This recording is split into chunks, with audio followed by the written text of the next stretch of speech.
Maya watched the frail, elderly woman at table 7. As Maya cleared the plates, the woman's hand trembled. She pressed a small, ancient wooden box into Maya's palm. Her eyes pleaded, "Keep this safe from him," and they were gone. What was inside? This simple question hooked Maya, and she knew her life was about to change. Before we start the story, your support means everything to us. Like, comment, and subscribe so we can meet again. The Silver Spoon Diner was Maya's purgatory. She wiped down the counter, the smell of stale coffee a constant reminder of her fall. Just 3 years ago, she had been Dr. Maya Ken, the rising star of the City Museum. She handled priceless artifacts. Now she handled greasy plates. It was all because of Dr. Thorne, her mentor, the man who stole her research, published it as his own, and framed her. He shattered her career, and this diner was her hiding place. She was invisible here, but that invisibility ended when they walked in. They sat at table 7. The woman, Mrs. Petrov, was frail, a wisp of a person drowned in an expensive silk blouse. Her silver hair was immaculate, but her eyes were wide with anxiety. The man, Mr. Jennings, was her opposite. He was slick, poured into a suit that cost more than Maya's rent. His smile was all teeth, and it never reached his cold, assessing eyes. Maya knew his type. He was a predator. Mr. Jennings was not just overbearing, he was a bully. He didn't just seem cruel. He was cruel. Maya could feel the arrogance. He tapped his polished fingernails on the menu, his expression one of pure boredom and impatience. Mrs. Petrov flinched every time he moved, her hands trembling. She looked like a ghost, a prisoner in her own life. The sight of her made Maya's heart clench with painful empathy. This was what disgrace felt like. It was a silent, suffocating cage. Maya grabbed the coffee pot, her professional smile plastered on her face. It was a mask. She approached the table. "Good morning, can I start you with some coffee?" Mr. Jennings looked up, not at her, but through her. He waved a dismissive hand. "We are not staying, just bring the check for her tea." He nodded at Mrs. Petrov, who hadn't touched her cup. "Elara, stop dawdling. We have appointments." His voice was smooth, but the command was laced with steel. It was abusive. Mrs. Petrov shrank into herself. Her pale blue eyes darted to Maya, and in them Maya saw a desperate, frantic plea. It was a silent scream for help. Maya felt frozen. What could she do? She was just a waitress. She had no power. Dr. Thorne had taught her that lesson well. But here was this woman, trapped, looking at her as if she were a lifeline. Mr. Jennings was already back on his phone, laughing. He was a man who enjoyed his power. Mrs. Petrov's gaze was locked on Maya. The old woman's hand, thin and dotted with age spots, moved slowly toward her worn, alligator skin purse. Mr. Jennings snapped his wallet shut and stood up, his chair scraping loudly. "Elara, I said we are leaving, now." Mrs. Petrov flinched violently at the sound. As she fumbled to stand, her hand, weak and trembling, knocked her alligator purse from the table. It clattered to the floor, its contents spilling. A lipstick, a lace handkerchief, a small bottle of pills. It was a calculated accident. Maya saw it in the old woman's eyes. It was a desperate, brilliant maneuver. "Oh, dear," Mrs. Petrov whispered, her voice a thin thread. Mr. Jennings let out a sound of pure disgust. For God's sake. He made no move to help. He just stood there, radiating impatience. He was a cruel man, a man who enjoyed the fear he created. Maya, however, reacted instantly. She was on her knees in a second, her waitress apron brushing the floor. "I'll get that for you." She began gathering the items, her hands moving quickly. But as she reached for the purse, Mrs. Petrov's hand landed on top of hers. The old woman's skin was paper-thin, but her grip was surprisingly strong. It was a pincer-like grasp. Maya froze. Mrs. Petrov's eyes, filled with tears, locked onto hers. And then, from beneath the table, Mrs. Petrov's other hand moved. She pressed something small, hard, and cool into Maya's palm. It was a small, antique wooden box. It felt old, covered in worn velvet. "Don't let him see this," Mrs. Petrov whispered, her voice barely audible. "He's selling my memories. Keep it safe." Maya's heart didn't just pound, it shattered. The words hit her with the force of a physical blow. Keep it safe. The woman was terrified. The man was a monster. Maya's hand closed around the box instinctively. She palmed it, her years as a historian handling delicate objects, making the movement smooth, invisible. She slipped it into her apron pocket. It was a heavy weight, not in ounces, but in responsibility. She looked up and met Mrs. Petrov's gaze, a tiny nod, a silent promise. Maya then finished gathering the spilled items and handed the purse back. "All set," she said, her voice miraculously steady. Mr. Jennings grabbed Mrs. Petrov's arm. He did not say thank you. He simply hauled the old woman toward the door, his cruelty a tangible thing. Maya watched them go, her hand pressed against the secret in her pocket. The diner, her purgatory, had just become something else entirely. It was now the scene of a conspiracy. Maya's shift ended at 10. The 8 hours had felt like an eternity. The small, velvet-covered box in her apron pocket felt like it weighed 100 pounds. It was a secret, a burden, a plea. She didn't go home. She couldn't. She hid in the employee locker room, the smell of bleach and old uniforms thick in the air. Her hands, still chapped, trembled as she pulled out the box.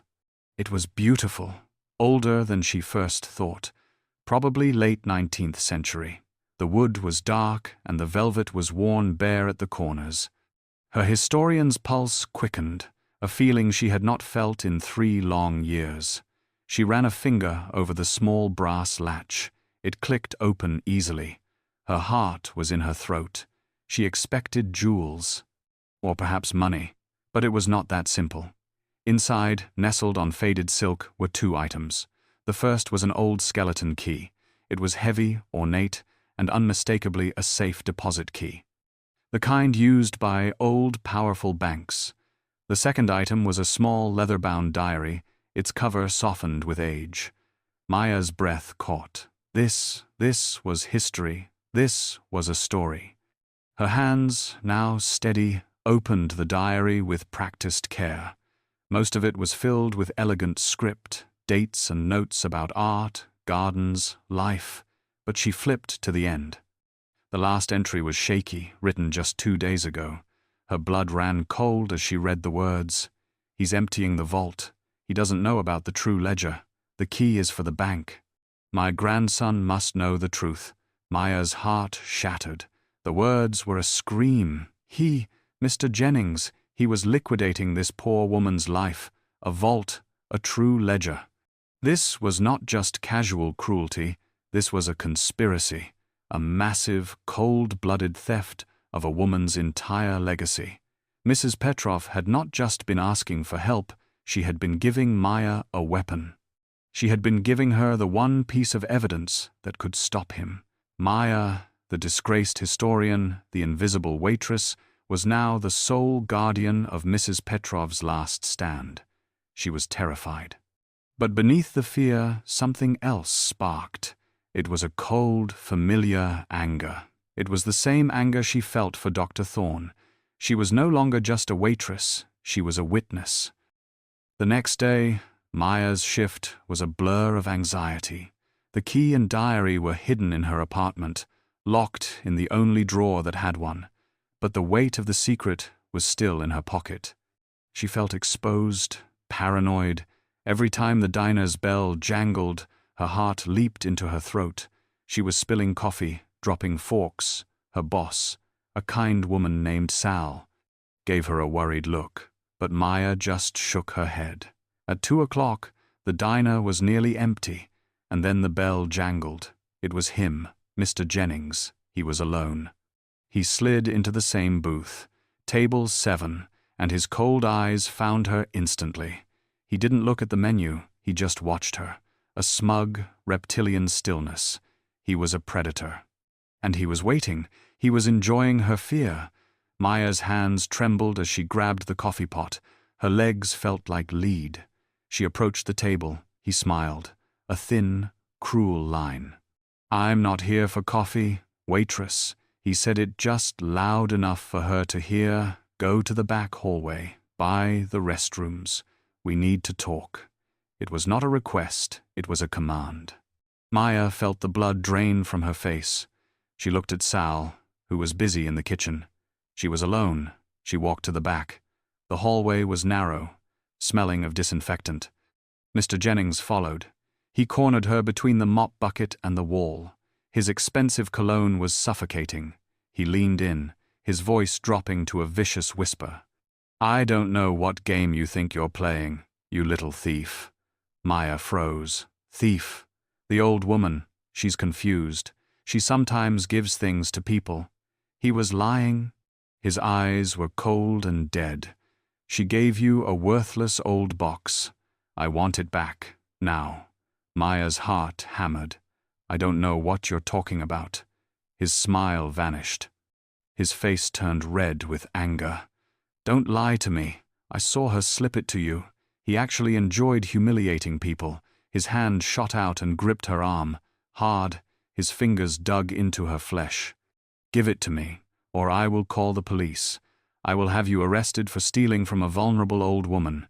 I will destroy what's left of your pathetic little life." He was pure evil, and he meant every word. Maya was trapped. Mr. Jennings's fingers were a vice on her arm, bruising her skin. His face was red with anger.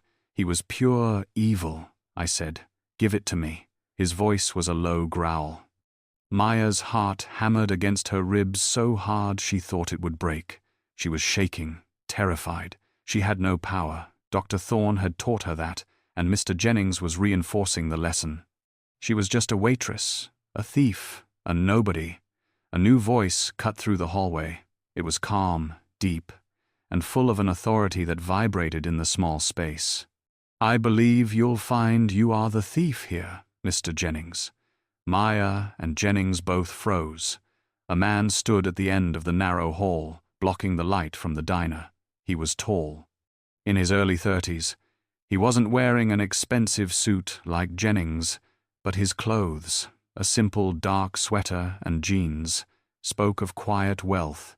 He looked exhausted, like he had just gotten off a long flight, but his eyes were sharp, intelligent, and fixed on Jennings's hand gripping Maya's arm. "Let her go," he said. It was not a request. It was a command.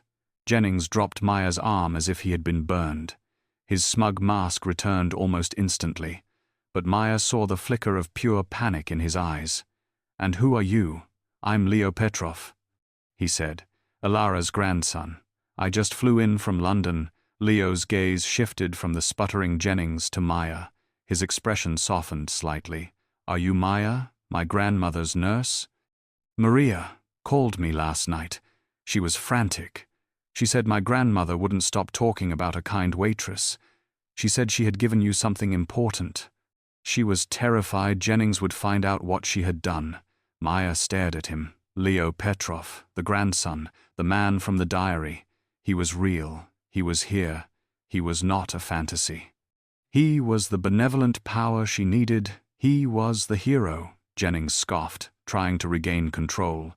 "Your grandmother is senile. She doesn't know what she's saying. This waitress is a common thief. I was handling it." Leo ignored him completely, as if he were a buzzing fly. His focus was entirely on Maya. "Are you all right?" Maya could only nod, her throat tight. Her arm aching, he looked back at Jennings, his eyes like ice. "I'll be handling everything from now on. You are done." Mr. Jennings turned his oily charm on Leo. "Leo, my boy, you must understand. Your grandmother is not well. She has fantasies. This waitress," he sneered at Maya with pure hatred. "She's clearly an opportunist. I was just retrieving family property." His words were poison. He was trying to paint Maya as a thief, just as Dr. Thorne had. Maya's heart shattered. She could see her future. The police, the arrest, the final, complete destruction of her life. But Leo didn't look at Jennings. His gaze was fixed on Maya. His eyes were searching. Desperate for the truth. Tell me what happened. This was it. Her moment of choice. She could retreat into her fear, or she could fight. She thought of Mrs. Petrov's desperate whisper. Keep it safe, she thought of the diary. My grandson must know the truth. Maya took a deep breath. She looked past Jennings, ignoring him completely, as if he were nothing. She spoke directly to Leo, her voice shaking but clear. He is lying. Your grandmother was terrified. She said he was selling her memories. She gave me something. Not here. It's at my apartment. It's an old wooden box. Jennings's face went white, then purple with rage. She's lying. Seize her. This is absurd. She's a nobody. Leo held up a hand, silencing Jennings with a single gesture. A box. What was in it? Maya's heart pounded. A key, an old skeleton key, and a small diary. At the word diary, Jennings lunged. Not at Maya, but at Leo, as if to stop him physically. You can't believe this gutter trash. Leo sidestepped him, his expression now cold iron. A diary. What did it say? Maya's voice was barely a whisper. She wrote that he, Mr. Jennings, was emptying the vault. She said he didn't know about the true ledger. She said the key was for the bank. She said, Leo, you must know the truth. The words landed in the hallway like stones. The truth. Leo's face changed. The exhaustion was gone, replaced by a terrible, cold certainty. He knew. He finally knew. He looked at Jennings, who was now silent, his mask of control completely shattered. He was just a cornered rat. Then he looked at Maya, his gaze intense. Take me to your apartment. Show me. Maya's apartment was tiny, a single room with a hot plate and a bed. It was the epitome of her fallen life. She felt a wave of shame as Leo Petrov, a man who clearly belonged in a world of penthouses, stood in her small space. But Leo didn't notice his surroundings. His eyes were only for the small wooden box, with trembling hands.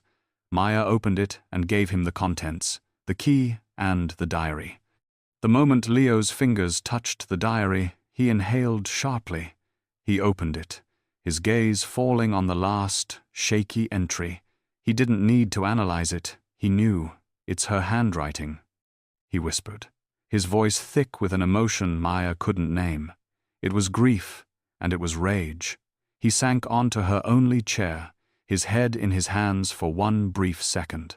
The puzzle pieces, scattered for years, now slammed into place with brutal clarity.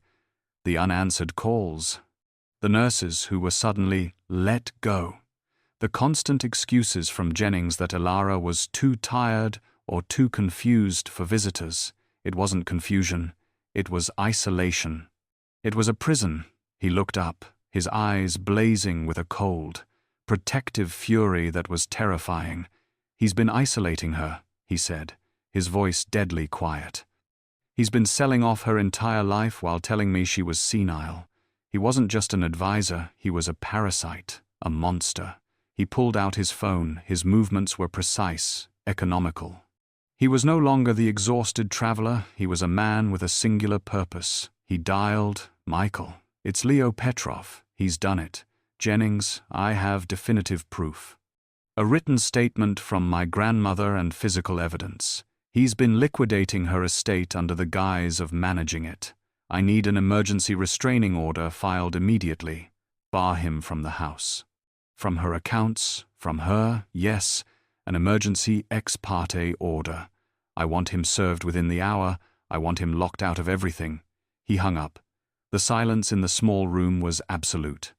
He looked at Maya, his expression raw. It's done. My legal team is on it. Jennings is finished. He can't get near her again. He took a deep breath. He held the diary like a sacred object. You saved her, Maya. You saved everything. You have no idea what you've done. The silence in Maya's tiny apartment was heavy. Leo Petrov stood up, his face a mask of cold resolve. He looked at Maya, and his expression softened. "Thank you," he said, his voice rough with emotion. Those two words felt heavier than any Maya had ever heard. I just did what anyone—" She started, but he cut her off. His voice sharp but kind. "No, do not say that. Do not diminish what you did. You did what no one else would. You listened. You acted. You risked your job, your safety, for a complete stranger. You had everything to lose." He looked down at the heavy brass key in his hand. He turned it over, his thumb tracing the ornate metalwork. "I have not seen this since I was a boy. My grandfather, Elara's husband. He was a historian, a collector. He always said the banks were too modern. He didn't trust them, so he built his own. A private, safe deposit vault, deep in the sub-basement of the old Merchants' Trust Bank downtown. He said it was fireproof, bomb-proof, and foolproof." Maya. The diary mentioned a true ledger. Jennings knew about the public accounts. He's been draining them. But this vault, this is what my grandmother was protecting. It's not just money. My grandfather's entire collection, his research, his true legacy. It must be in there. Mr. Jennings had no idea it existed. He was only selling the memories he could find, not the ones that were hidden. Leo's grey eyes locked onto hers. He was no longer just a grieving grandson. He was a man on a mission. "I have to go there. I have to go right now. Before Jennings somehow gets wind of this and tries to block me." He paused. "And, I need you to come with me." Maya's breath caught. "Me? Why? I'm just a waitress. I've done my part." Leo shook his head, his gaze intense. "You are not just a waitress. You're the reason any of this is left. You're the one my grandmother trusted. Not me, but you. She saw something in you. The same thing I see, honesty, courage. And I'm just a lawyer. I see contracts. I suspect you see history. I need your eyes. I need you to help me understand what we're about to find. Please, Maya, you are a part of this now." The Merchants' Trust Bank was a cathedral of old money. Its marble floors and soaring ceilings echoed with the ghosts of forgotten tycoons. A nervous bank manager, a man well past retirement, led them down to the sub-basement. His own hands trembled when he saw the name on Leo's paperwork, Petrov. He said no one had opened that vault in 50 years. The air was cold, smelling of dust, stone, and silence. Leo slid the heavy brass key into the massive lock. The tumblers clicked, a sound that was deafening in the small room. The enormous steel door swung open with a groan. Maya's heart pounded. She expected gold bullion or stacks of cash. But the room was not a treasury. It was a library. It was a tomb of history. Shelves lined the walls, floor to ceiling, packed with wooden crates, sealed document tubes, and rows of leather-bound ledgers. Leo looked confused, but Maya was home. This was her world. This was the history she had been forced to abandon. Her fear, her shame, her identity as a waitress. It all evaporated. She was no longer Maya, the disgraced server. She was Dr. Maya Ken. her brilliance rekindled. Her hands, steady now, moved with a reverence that was almost holy. She didn't just see old paper, she saw the truth. She ran her fingers over a sealed crate. "This is 16th century Spanish silver," she whispered, not even knowing she was speaking. She pulled a tube and unrolled the parchment. Her breath caught.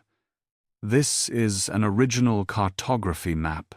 This is priceless." Leo watched her, his expression one of pure, unadulterated awe. Her transformation was total. She was not a waitress. She was an expert, a scholar. She was magnificent. Then she found it, a thick, heavy book set apart from the others, the true ledger. She opened it. It was not just a list, it was a detailed, cross-referenced catalogue of a world-class art and artifact collection. Monet, Degas, ancient Roman statuary, and next to dozens of entries in a different, modern script. Mr. Jennings's handwriting, sold, with dates and routing numbers to offshore accounts. Maya's blood ran cold. He was a monster. He was liquidating a priceless, secret museum. "This," she said, her voice shaking with a cold fury, "this is the proof. This is the weapon that will send him to prison forever." Leo just stared at her. He saw her, the real her, the hidden gem. Leo stood by the heavy steel door, his arms crossed.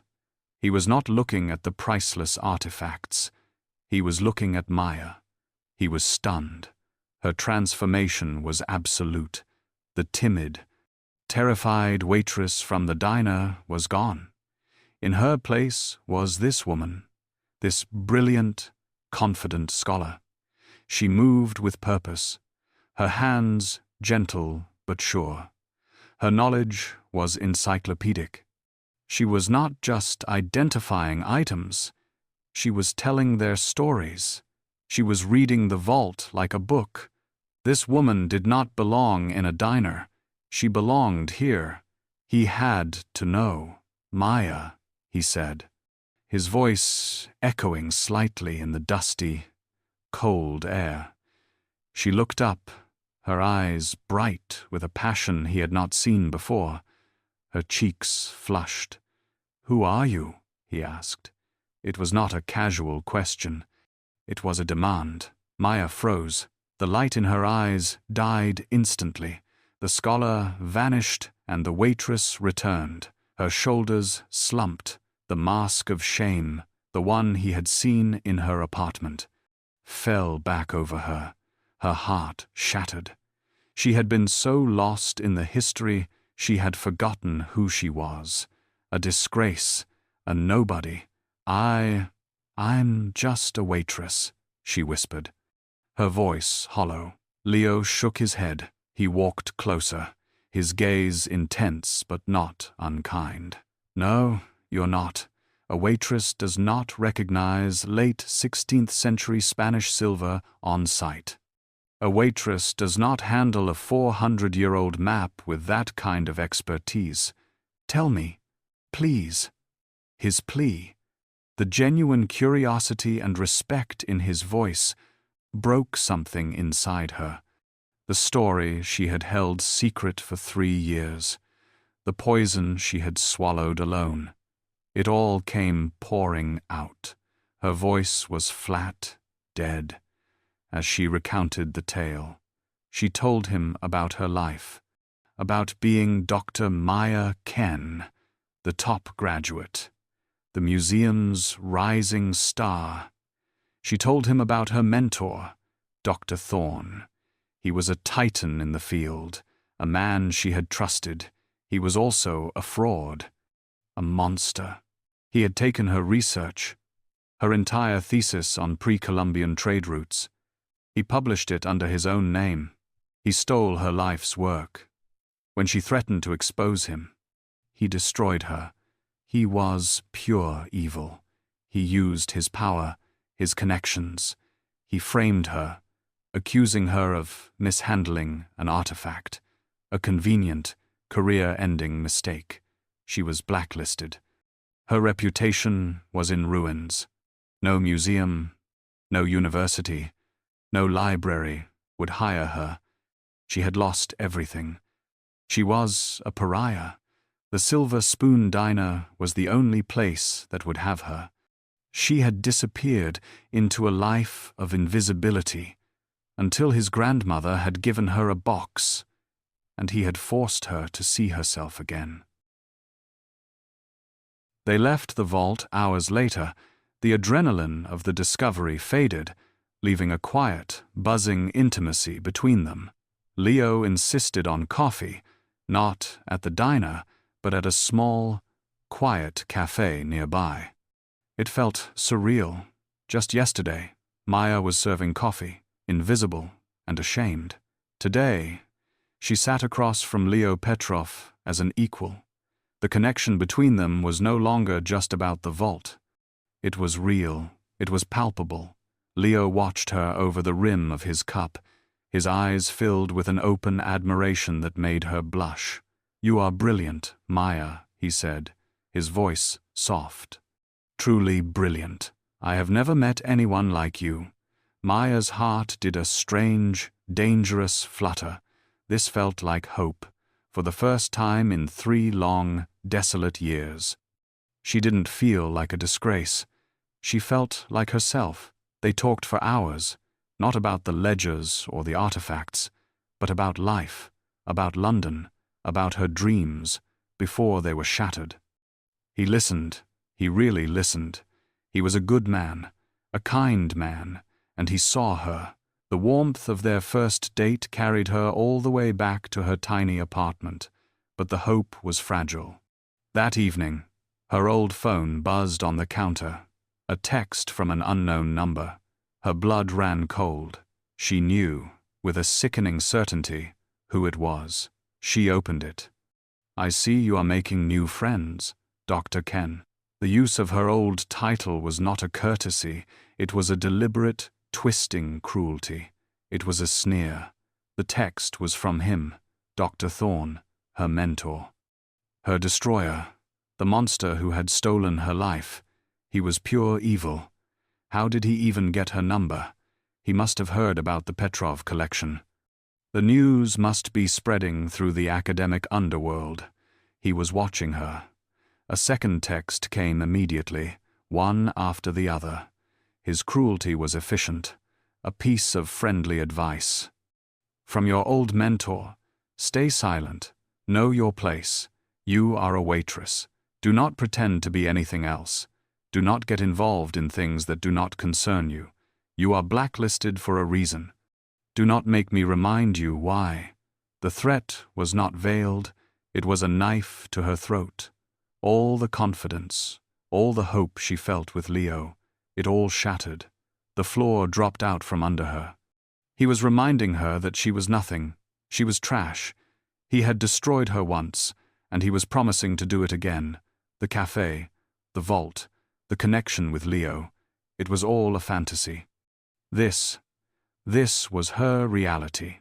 Dr. Thorne, the man who held the keys to her past, was back, and he was determined to bury her for good. Leo picked Maya up the next day. The Petrov mansion was not just a house. It was a fortress of old-world elegance, a world Maya had only read about. It was a stark contrast to her tiny, depressing apartment. The air of fear was gone. Mr. Jennings was gone, locked out by Leo's lawyers. A kind nurse, the same Maria who had called Leo, greeted them with a warm smile. Mrs. Petrov was sitting in a sunroom overlooking a magnificent garden. She was not the frail, terrified ghost from the diner. The transformation was stunning. Color was in her cheeks. Her pale blue eyes were sharp, intelligent, and full of life. She was lucid. She was free. When she saw Maya, her face broke into a radiant smile. "My dear child," she said, her voice strong and clear. She held out her hands, and Maya took them. They were warm, steady, "Thank you." 2 simple words, but they held the weight of a life reclaimed. You did not just save me, you saved my family's legacy. You saved my grandson from a lifetime of guilt. Leo stood by the fireplace, watching them, his expression soft. He had explained everything to his grandmother: the vault, the true ledger, the depth of Jennings's horrific betrayal. Mrs. Petrov was horrified, but the knowledge had not broken her. It had invigorated her. She had a purpose again. "I knew he was a monster," Mrs. Petrov said, her gaze hardening.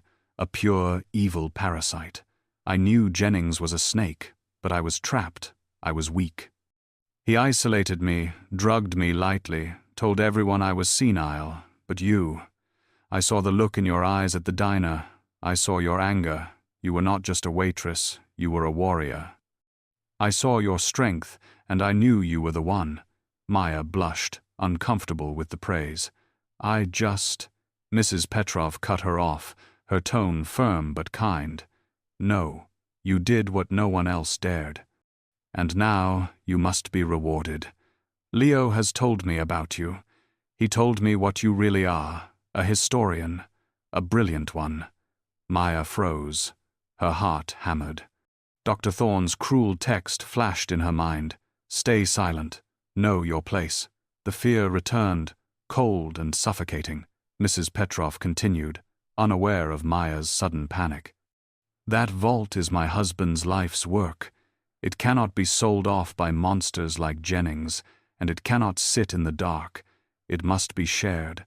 I am establishing the Petrov Historical Trust. It will be a foundation, a museum, a research center, and it needs a director. It needs a curator who understands its soul." She squeezed Maya's hands. "I want you to run it, Maya. I want you to be the director. Leo will handle the legal side, the business, but you will handle the history. You will bring my husband's collection to the world. It is a life-changing job, a chance to reclaim everything that was stolen from you. Please say yes." Maya sat on the edge of her bed, the tiny apartment feeling more like a cage than ever. The job offer hung in the air, a bright, impossible star. Director of the Petrov Trust. It was a resurrection. It was everything Dr. Thorne had stolen from her. It was a prize, a dream she thought was dead. She could already feel the ancient velvet of the box, the smooth parchment of the maps, the thrill of discovery. She felt alive, she felt seen. Leo and Mrs. Petrov did not see a disgrace. They saw her, her true self, but the hope was fragile. It was a tiny flame, and she was terrified the slightest breeze would extinguish it. The buzz of her phone was like a gunshot in the quiet room. She looked at the screen, unknown number. Her heart stopped. Her blood ran cold. She knew. She opened the text. Director of the Petrov Trust. How very ambitious. For a little thief. The words were ice in her veins. It was him, Dr. Thorne. He was pure evil. He was furious. He must have heard. The academic world was small. A second text came immediately. "You seem to have forgotten the real reason you were fired, Dr. Ken. I was kind. I let the board accept your resignation for mishandling an artifact. I kept the truth quiet." Maya was shaking, her heart shattered. What truth? It was all lies. A third text appeared. "You stole. I have the security logs of you accessing the lower vault alone. I have the acquisition report you falsified. I have the proof, Maya. The proof that you stole the Antoninus Pius coin." He was a monster. He was a master manipulator. He was describing the frame-up he had engineered. Maya remembered it all, the random audit. The discovery of that small, insignificant Roman coin in her desk drawer, an artifact she had never seen before. She remembered Thorne's look of feigned disappointment as he found it.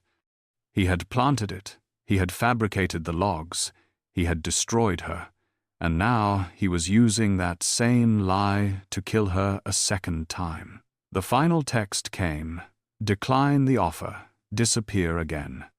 Or I will send my complete file to Leo Petrov and every newspaper in this city. I will destroy you, and I will destroy that foolish new trust with you. I will not let a common thief rewrite history." He was threatening not just her, he was threatening Leo. He was threatening Mrs. Petrov's legacy. He was poisoning her one chance at redemption.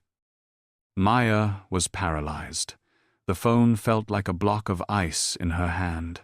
The texts were a death sentence. Dr. Thorne was a monster, a calculating, pure evil manipulator. He had her trapped. He was threatening to destroy not just her future, but the Petrov legacy. He was poisoning the one pure thing she had found in her ruined life. She couldn't accept the job. She couldn't. If she did, Thorne would unleash his lies. He would paint her as a thief, a con artist. He would destroy the trust before it even began. He would humiliate Leo and Mrs. Petrov. She would be forced to disappear. Again, her heart shattered. The dream, the prize she had been offered, was dead, murdered by the same man who had killed her past. She had to protect them, which meant she had to run. She was just a waitress, just as he said. A damaged, toxic person who brought ruin to everyone she touched. She was in the process of typing a text to Leo, a pathetic excuse about not being qualified. A lie to protect him from her truth. When he knocked on her door, he was smiling, holding a thick file, his energy bright and full of purpose. "I have the first draft of the Trust Incorporation papers." Director Ken. His smile faded the second he saw her face. "Maya, what's wrong? You're white as a ghost." She was shaking, visibly. Her entire body trembling with a cold she couldn't control. She couldn't speak. She just held up the phone. He was holding the keys to her new life, and she was holding the poison that would destroy it. He saw the phone in her hand, the texts still on the screen. He gently took it from her. His eyes scanned the words. His expression went from confusion to a cold, dark fury. This is why you were fired," he said, his voice deadly quiet. "This is what he did to you." The kindness in his voice, the lack of immediate disgust, broke her. The dam of her 3-year-old shame burst. Tears streamed down her face. She finally confessed her deepest, most buried shame. "He planted it," she whispered. "A small Roman coin. An Antoninus Pius. I had never even seen it. He put it in my desk. He fabricated the security logs. He created a false acquisition report. He had proof. I was a thief. I had no power. No allies. He told me he would destroy me. He was a titan, and I was a student. He forced me to sign a non-disclosure agreement, an NDA. It was a legal gag, a document of her surrender. It stated I had resigned for personal reasons and would not contest the findings of the internal audit. In exchange, they would not press charges. It was a lie, a suffocating, legally binding lie. I had to sign it to just walk away, to avoid prison. I had no choice but to disappear. I am a disgrace. I am a thief. At least, that's what all the proof says. She was sobbing now, confessing the one secret she was sure would make him see her as damaged, toxic, and unworthy. "I'm so sorry, Leo. He's right. You can't trust me." Maya stood there, sobbing, her confession hanging in the air like a guilty verdict. She waited for the inevitable, the disgust, the pity, the polite withdrawal. She had just proven she was damaged. A liability, a thief. She was everything Dr. Thorne said she was. But Leo did not move. He did not look away. He was not disgusted. He was furious. His face was a mask of such cold, controlled rage that it was more terrifying than any outburst. His voice was deadly quiet. "He's a monster," he said. "A monster, and a coward." Maya looked up, confused by his reaction. "But the proof, the NDA, I signed it." Leo, who was a lawyer, let out a short, bitter laugh. "That NDA," he said, his voice filled with contempt. "That NDA isn't worth the paper it's written on. It's a confession, his confession, not yours. It was signed under duress to cover up a crime, his crime. He didn't just frame you, Maya. He extorted you.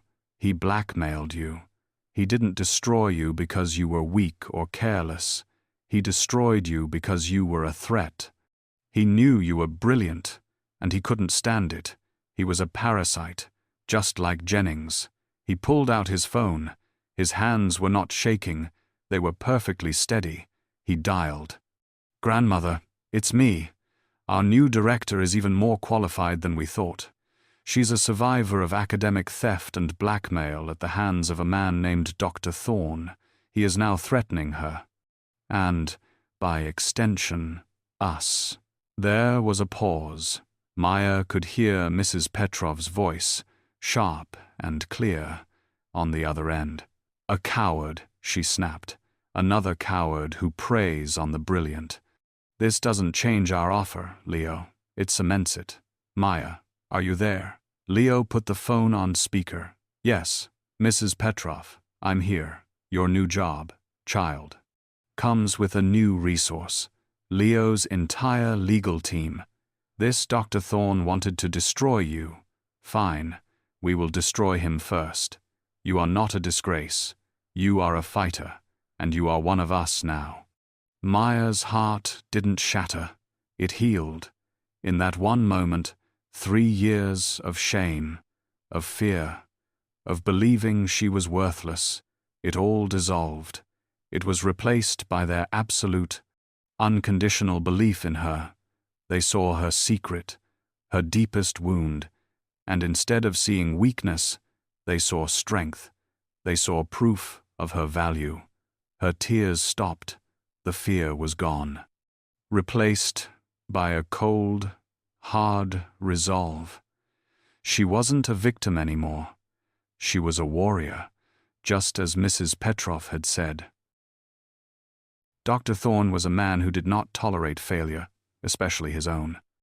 Leo's legal team had served him with a notice, a brutal, efficient document challenging the legality of the NDA and demanding the return of Maya's stolen research. Thorne was enraged. He was a titan, a god in his field. And this nobody, this waitress, was trying to defy him. He was cornered. At the same time, Mr. Jennings was also cornered. He was drowning in lawsuits from the Petrov estate. His assets were frozen. His reputation was in tatters. He was facing prison. He was a desperate rat. The two monsters found each other, united by their shared hatred for Maya Ken. Dr. Thorne, the academic parasite, and Mr. Jennings, the financial one. They were two faces of the same pure evil. They decided to pool their resources, their lies, their fabricated proof, and destroy Maya not in a courtroom, but in the press. They leaked their story to a notorious online gossip columnist, a woman who built her career on destroying reputations. The story exploded. The headline was brutal. "Disgraced historian and con artist manipulates senile heiress." The article was a masterpiece of malice. It painted Maya as a calculating predator. It used Dr. Thorne's impeccable credentials as a source, claiming she was a known thief who had been fired from the museum for stealing priceless artifacts. It used Mr. Jennings's heartbroken testimony, portraying him as the loyal advisor who had been ousted by a scheming waitress. The narrative was poisonous. It claimed Maya, a nobody server, had seen an opportunity. She had manipulated the confused and vulnerable Mrs. Petrov. She had seduced the grieving, lonely grandson, Leo. She had used her so-called expertise to trick them into believing in a fantasy, all to gain control of the Petrov fortune and install herself as the director of a fraudulent trust. The article was filled with Thorne's fabricated evidence of her theft. It was loaded with Jennings's lies about Mrs. Petrov's dementia. It painted Leo as a fool, blinded by a pretty face. Their goal was simple: to make Maya toxic. They wanted to destroy her credibility so completely that the Petrov trust would be seen as a joke, a scam. They wanted to force Leo and his grandmother to abandon her to save their own reputations. The story spread like wildfire. Maya's face, a candid photo from her diner days, was everywhere. Her heart shattered. The past she had just confessed in private was now a public spectacle. The monsters were not just at the gate, they had set the whole house on fire. The ballroom was packed. The press launch for the Petrov Historical Trust had become the hottest ticket in the city, not because of the art, but because of the scandal. Reporters were there like sharks, sensing blood in the water. They wanted to see the disgraced waitress, the senile heiress, and the foolish lawyer. Maya stood at the podium, her hands steady. Leo was on her right, Mrs. Petrov on her left, a united front of absolute strength. Maya felt the fear, a cold knot in her stomach, but beneath it was a harder, hotter core of pure anger. She would not run. She began her presentation. Her voice was clear, professional, as she detailed the historical significance of the collection. She was Dr. Maya Ken again. And then a voice boomed from the back of the room. A question. Dr. Thorne. He stood up, his face a mask of smug, academic concern. He was a titan, and he was enjoying this. He was pure evil. Dr. Ken. He used her name like an insult.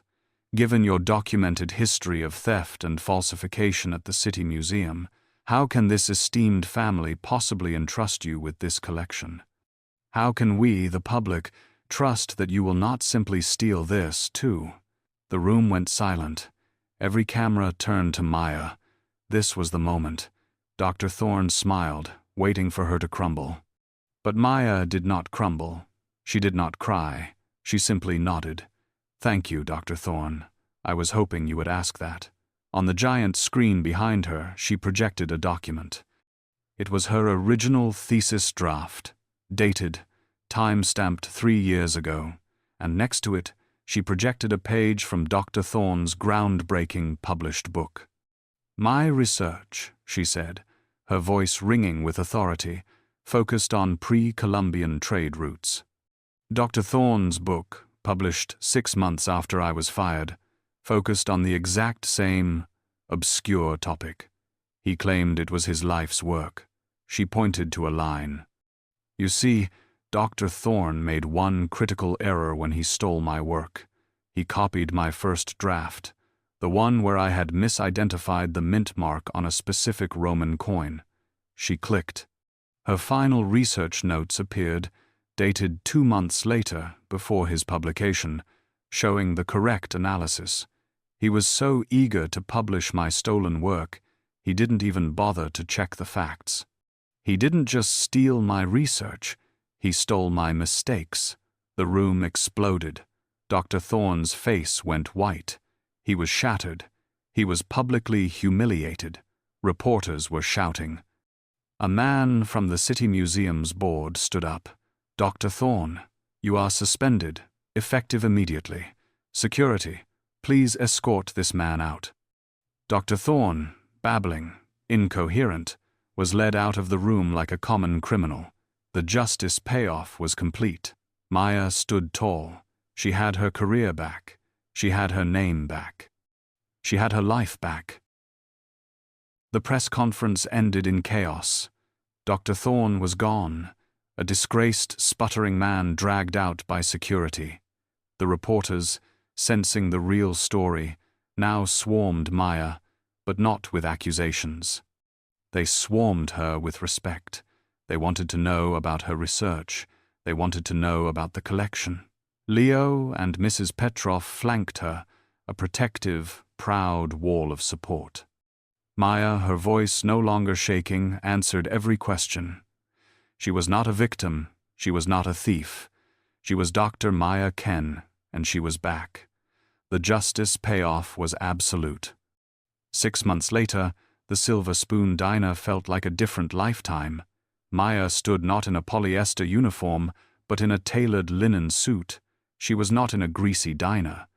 She was in the grand, sunlit atrium of the newly opened Petrov Historical Trust. The vault, once a dusty tomb, was now a state-of-the-art exhibition, its priceless contents displayed for the world. Maya, as director, had curated every piece. She was a titan in the field, her name synonymous with integrity and brilliance. Her story, the story of her fall and her incredible rise, was now famous. She was an inspiration. The villains were gone. Dr. Thorne was a ghost. He was fired. His publications were retracted after a full investigation revealed his theft, and he was a permanent pariah in the academic world he once ruled. He was pure evil, and he had been justly punished. Mr. Jennings was in prison. The true ledger, combined with Leo's relentless legal assault, had been undeniable proof. He was a monster who had been caged. That evening, Leo found Maya in the main exhibition hall, standing before the very map she had first identified in the vault. The trust was closed, the room silent and peaceful. She had everything. She had her dream job. She had her reputation. She had her life back. Leo took her hand. His voice was soft. "I came to the diner looking for answers, and I found you." Maya smiled. "I was just a waitress, Leo." He shook his head, his gaze intense. "You were never just a waitress, Maya. You were a hidden gem, buried under so much pain. You were the most brilliant, brave person I had ever met." He got down on one knee. Maya's breath caught. Her heart hammered. He held up a small velvet box, not an old, worn one, but a new one. Inside was a ring. "Maya Ken, you saved my grandmother. You saved my family's legacy. And you saved me. Will you marry me?" Maya's tears fell, but they were not tears of shame or fear. They were tears of pure joy. "Yes," she whispered. "Yes, Leo, yes." He slipped the ring on her finger. The fairy tale ending was complete. She had gone from invisible to invincible. Her heart, once shattered by monsters, was finally completely whole. If Maya's story showed you that truth is always worth fighting for, please give this video a thumbs up and leave a comment below. We love hearing what part of her journey resonated with you. It truly helps us bring more powerful stories just like this one to our community. Don't forget to subscribe and hit that notification bell so you never miss a single moment of justice and redemption. And share this video with someone who feels invisible.